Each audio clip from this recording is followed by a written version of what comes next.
જી, તો 2 દિવસના સીએસના ઉતાર ચઢાવ બાદ આજે બજારની અંદર આપણને થોડીક સ્થિરતા સાથેનું કામકાજ એટલા માટે છેલ્લે જોવા મળ્યું, કારણ કે જો આજના દિવસે આપણી શરૂઆત થોડીક નબળી થઈ હતી.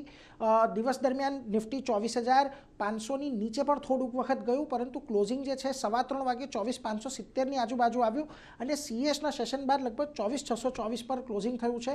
બેંક નિફ્ટીની અંદર પણ આજના દિવસે એ જ પ્રકારનો કંઈ કારોબાર જોવા મળ્યો, જે 3:15નું ક્લોઝિંગ હતું 57,629ની આજુબાજુનું હતું. એટલે ગઈકાલના અને પરમ દિવસે જે આપણને મોટો તફાવત 3:15 અને 3:30ના જે સેટલમેન્ટ પ્રાઇસ વચ્ચે જોવા મળ્યો હતો એ આજે જોવા નથી મળ્યો, અને એનો પુરાવો થોડોક તમને ફ્યુચર્સ તરફથી પણ મળી જશે. જુઓ, તમને નિફ્ટી અને નિફ્ટીના ફ્યુચર્સની ખાસ કરીને વાત કરીએ તો ત્યાં પણ આજના દિવસે કોઈ બહુ મોટો ડિફરન્સ જોવા નથી મળ્યો.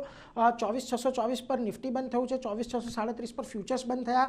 બીજી તરફે તમે નિફ્ટી બેંક પર આવો તો ત્યાં પણ તમને જોવા મળશે કે ખાસ કરીને જે 57,739 થી 57,803 પર બેંક નિફ્ટી ફ્યુચર્સ બંધ થતું જોવા મળ્યું છે. એટલે અહીંયા પણ કોઈ બહુ મોટો આજે તમને તફાવત જોવા નથી મળ્યો, એટલે થોડીક સ્થિરતા આજના દિવસે સીએસના સેશનમાં આવી છે.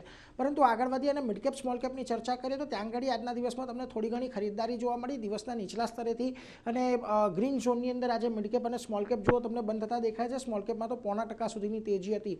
કયા સેક્ટર આજના દિવસે ફોકસમાં રહ્યા, એમાં ખાસ કરીને આજના દિવસે જ્યાં સારી તેજી આવી ત્યાં metal, auto, realty, PSU bank આ બધી જગ્યાએ તમને ખરીદદારી સાથેના જ કામકાજ જોવા મળ્યા હતા. એટલે મોટે ભાગે આજના દિવસે આ બધા સેક્ટર એવા હતા કે જ્યાં આગળ પોઝિટિવિટી રહી, પરંતુ જ્યાં દબાણ હતું ત્યાં જુઓ કેપિટલ માર્કેટ, એફએમસીજી, ડિફેન્સ અને આઈટી કાઉન્ટર્સ હતા કે જ્યાં આગળ તમને થોડું ઘણું દબાણ જોવા મળ્યું છે.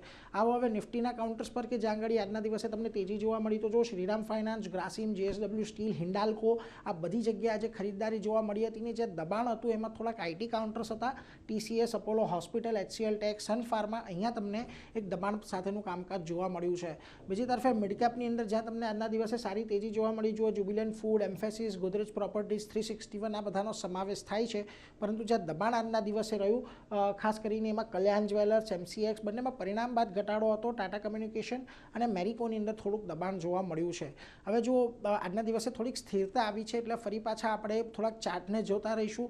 અત્યાર સુધી આપણે 24,500ને એક બહુ મહત્વનો સપોર્ટ માની લીધો છે, એટલે જ્યાં સુધી 24,500 બ્રેક નથી થતા ત્યાં સુધી કોઈ બહુ વધારે નીચે જવાની અપેક્ષા નથી અહીંયાથી. પરંતુ સીએસના સેશનને હજી પણ કદાચ થોડોક સમય લાગી શકે છે એક રેગ્યુલર સેશનમાં આવતા. એટલે જો એ આવી જાય છે તો ત્યાર પછી આપણને બજારમાં એક ઇનર સ્ટ્રેન્થ છે એ તો અત્યારે આપણને ખાસ જોવા મળી જ રહી છે.